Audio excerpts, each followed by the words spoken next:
So today I'm going to read to you a book that has almost no words that I wrote quite a while back. It came out in 1989, and it started as probably a 10,000 word story. That's Will's Mammoth, is what I'm talking about, illustrated by the great Caldecott-winning illustrator, Stephen Gammell.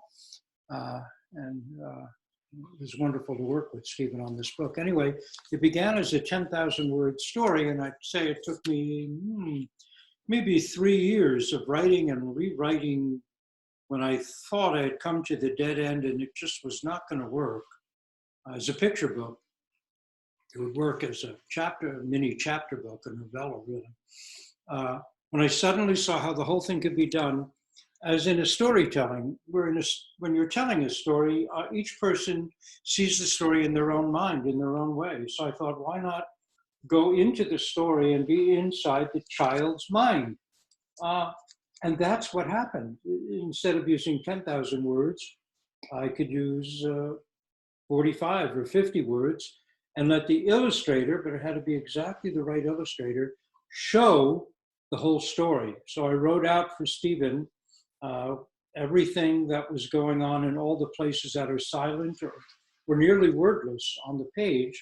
And I actually created a dummy, mapping out dummy model of the book that was to be, showing how the words and the images might go together. And I only wanted one illustrator for this book, and that was Stephen Gammell. And fortunately, he wanted to do it when he saw it. But it meant waiting a year and a half. And I said, sure, I'll wait a year and a half because you're the only person I would let do this book. And when he signed this copy for me, there's Stephen's little writing on it.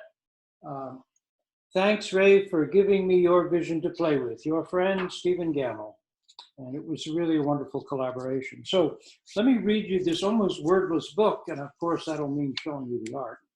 So it begins, and what was interesting is that this book was, the text was hand-drawn, so it wasn't printed, which of course made it very hard to put this book in translation.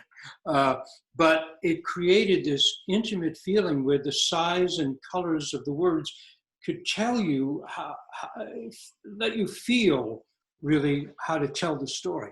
So Will's Mammoth. Will was 8 years, let's start with, dedicated to a certain boulder of my childhood, that which taught me that stones can live, and to Minnie Wolf, that was my grandmother, she dreamed dreams and saw visions. And Stephen dedicated it to Gretchen, Sarah, and Ben. So it begins, Will loved mammoths. Now, I don't have to tell you how much he loved mammoths because I let Stephen show you. Woolly mammoths. And we see there are mammoths all over his room. There are mammoths printed on his curtains, mammoths on his socks, mammoths on his underwear. This kid is nuts about mammoths. And we let the art show it. So I took back all my words to make this book happen. It was a very hard book to do as a writer, very hard to take back all my words. But Stephen did just a great job showing you, letting his images be like the body of the storyteller, showing what's happening. So you can pore over this page for quite a long time. There are a lot of mammoths in it. His mother and father had told him that all the mammoths had disappeared 10,000 years ago. There aren't any more mammoths, Will, anywhere. And Stephen makes a wonderful choice. He does not show you the parents' faces in any of the illustrations in this book. I think they appear 2 or 3 times, because he wants you to imagine who these people were in your life that said to you, oh, that'll never happen, that dream can't come true. And also he makes it clear that the hero of this story is the child, not the adult view, but the child's vision. That's the real hero of this story. But Will knew that there were. And he goes up the hill behind his house, sits on the top of the hill, and you see that word so full of color. It really shows you how much feeling is in it. Yeah. And now we're silent. We see it. The hillside in Will's imagination, because this is really a book about the power of the imagination, turns into a woolly mammoth. And when you have a mammoth, you don't just sit around, you're going to have adventures. So they lead a herd of mammoths, and lots of two-page spreads here. This is a picture book that really makes use of the powers of a picture book to tell a story. So there they are. He's leading a herd of mammoths. You don't just sit around when you have a mammoth you can ride on. And they're in a vast Paleolithic, snow-filled Ice Age world. And they see a baby mammoth about to fall in the ice.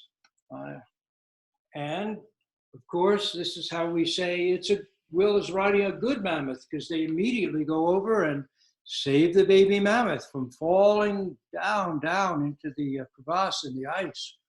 Boy, that's a good mammoth. We're having good adventures.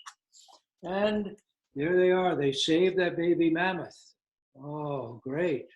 And now there are, of course, we're in the Ice Age, saber-toothed tigers. They drive them off. And then they see, down there, you see there are the saber-toothed tigers down there watching. So Will and his mammoth drive off the saber-toothed tigers, so they protect the herd. And then they pass a cave bear and baby, and even though it's the cave bear and its baby are holed up in a cave out of the storm, there's Will and his mammoth bravely going on through their great adventure in the snow. Look at the beautiful blue color of the ice over that bear. Really beautiful. That Stephen did, yeah. And then they pass a woolly rhinoceros family and baby. So we're definitely in the Ice Age here. But boy, they're holed up too, but Will and his mammoth just keep going on. They're courageous, they're adventurous.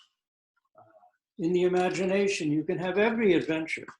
Yes, and here they are, howling with wolves. And Will looks really happy to be howling along, but the mammoth is going to like, oh, give me a break, give me a break. He doesn't look so excited about that. But Will is overjoyed. And they're going through this vast icy world. You can see a reflection on the ice wall behind of Will and his mammoth. Look at all the adventures they're having. Wow, this is amazing. And they pass cave people.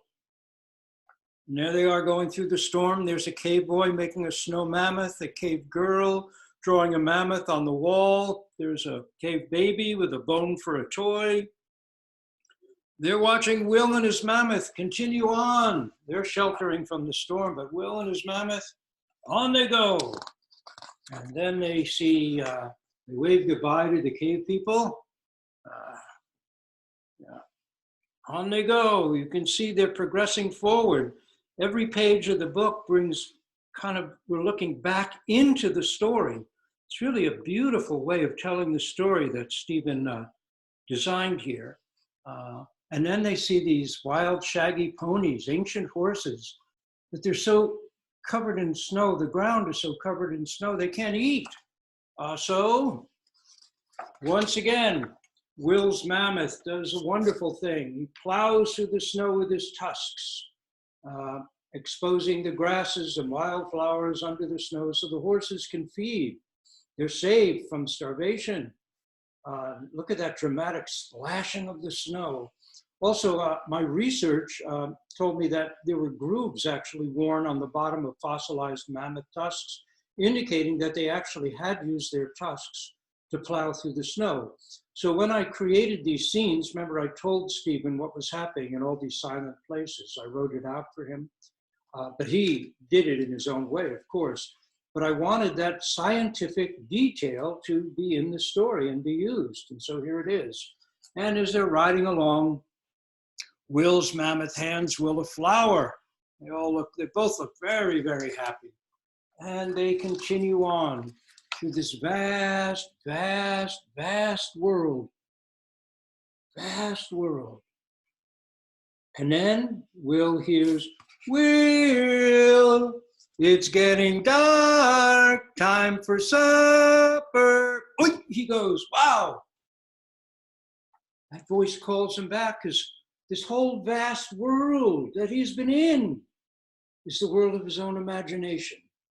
And each one of us has this deep imagination to create all kinds of possibilities. So this brings him back to where he really is. And it's just on top of a snow-covered hill. There is no mammoth. It was all just an imagining, a kind of dream. And Will heads back home. And again, you can see the colors of the letters tell you, well, it gives you the rhythm of the voice. And he heads back home. And once again, you don't see his parents' faces. See how dull their words are? What did you do today, Will? And he's so excited. I rode my mammoth. And you see he's feeding his toy mammoth there a little bit of salad from his plate. Now, I never told Stephen, but when I was about Will's age, when I'd go to a restaurant with my parents, I'd take some little toy animals about that big with me in my pockets, and I'd set them up on the table in front of me, and I'd feed them from my plate. I never told Stephen that, but you know, in the imagination, connections are made that logic just will never understand, because there he is doing exactly what I used to do as a kid. And I thought when I opened to that page, boy, I felt that was so magical.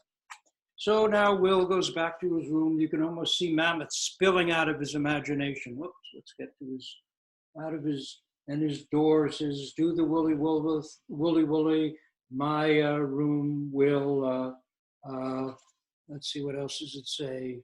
Take a mammoth to lunch, which he just did, feeding that mammoth, or that was dinner actually. You can see his imagination spilling out of his head, the activity of his mind. He's very creative. And then in his pajamas, with his toy mammoths around him, and mammoths, all shadows on the wall out of his own imagination. Good night, Will whispered. I'll see you tomorrow. And he goes to sleep. Wow, that's where most people, adults, reading the book with their children, end the book. But if you turn the page, you'll see the real meaning of the story lies here, which is when Will's asleep, what's in his hand? Yes, the flower. And where was he given it? In his imagination, in his dream. The flower is real. So in a way, this book was like my Twilight Zone. What comes out of the imagination has reality. And if you don't think the imagination creates real things, well, here's this book. It's solid, it's real. It came out of my imagination, as did computers, airplanes, all the things that aren't trees and stars and the earth around us actually was created out of the human imagination, just like yours and mine. I think this gives us great potential for the future, that we can deal with our problems if we use our imaginations and see possibilities that logically right now we might not notice, but imagination can help us see things whole. So thanks very much. I hope you enjoyed the book. It was fun to read it to you.